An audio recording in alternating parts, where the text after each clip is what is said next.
I'm going to introduce Ned.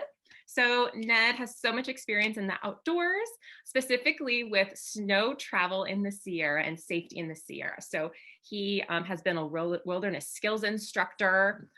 He has worked for the United States Forest Service as a wilderness ranger. He's been a paramedic and a wilderness EMT and so much more. He is the founder of Mountain Education, which focuses on safety in the outdoors. And he is also a thru hiker. He's hiked the PCT, he's hiked the JMT many times, and the CDT. So with that, Ned, the floor is yours. Since this meeting is sort of an extension of last night, I wanted to touch on something that I mentioned at the end that I want you to rattle around in your brains a little bit.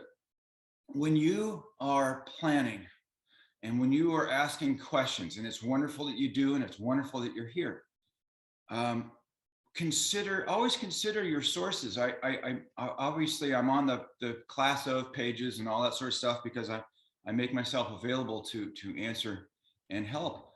But I look at some of the answers, and you almost always to a question you get an answer from a guy that goes like, what's the big deal? Guys, it was easy. It was a piece of cake. I did it in tennis shoes and shorts the whole way. It was, well, why are you guys all stressing? But that was a singular exposure that he had. What you guys need to do as much as you possibly can is to query sources that have lived in the mountains, have felt all of their seasons, have known what it's like to hike in after a drought winter, after a normal winter, after a heavy winter. I like to make the analogy that if you're going into the boxing ring, if you're going up against a challenge and you want to know what your opponent is like, your opponent in this case is like weather or snow or creek crossings, and we're going to talk a ton about that today. But if you want to know what your opponent can throw at you, what they've got up their sleeve, what their tricks are, what they're like a poker hand, what their show is, you don't talk to the guy that has been up in front of them for a few seconds or maybe a round or something like that. You want to talk to the guy that spars with him every day, the guy that knows the opponent in and out, has lived with the opponent. And that person can tell you just tons about his show, what he can throw at you, what it's going to look like before it comes, that kind of stuff. Those are the people you've got to find. They are all over the community.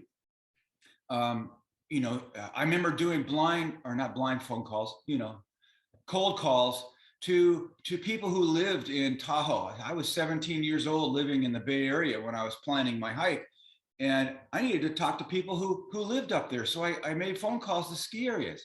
I wanted to know what it was like from season to season. So do that kind of stuff. Find some voice out there on the internet or some book written or whatever from somebody who has been out there a long time and consistently and can compare one season to another and one technique to another and one piece of gear to another over time. Those people are invaluable. Those who have done this trail a long time ago and have stayed in it. Like I can think of a lot of names, not a lot because there weren't many, but I can think of a few names from the 70s, early 70s, who hiked the trail, and occasionally they pop up and say something to a new hiker's question. But for the most part, most hikers after their hikes, they try and reintegrate into society, and they find either a way to do it, which is kind of rough. We call it reentry, and reentry is not easy because you change on the trail.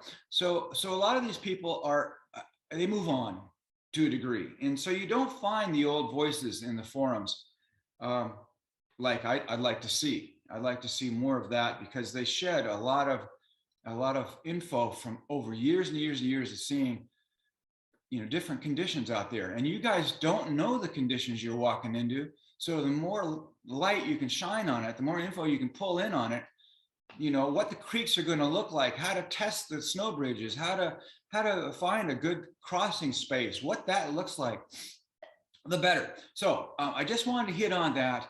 I want to throw this open, Carol, so that we can just dive into all the questions and all the related answers.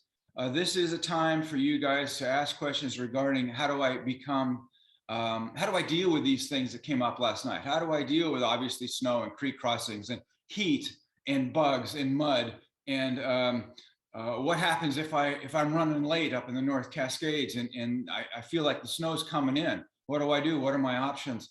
That's all safety related. What happens if I push the SOS button on my inReach? What can I expect? I've done it a lot. I was in search and rescue up in Tahoe with 2 different sheriff's departments for 5 years, and I can talk from the other side. You know what it's like to come upon a person who's desperate in the wilderness and needs help, and how to integrate with the search and rescue team then from the hiker's point of view, so that you can help them help you.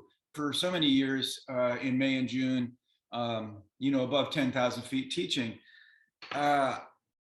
you can't say when anything's going to happen. The mountains do what they're going to do, but there does seem to be a trend that if there's a drought winter, the thaw starts earlier. It doesn't have to. It doesn't always. You can't say, you know, wilderness, you're going to do this now. It doesn't work that way, but it does seem to be correlated, like you said, that if there's a drought winter, the thaw starts early. But a normal winter and a heavy winter, the thaw starts about the end of May.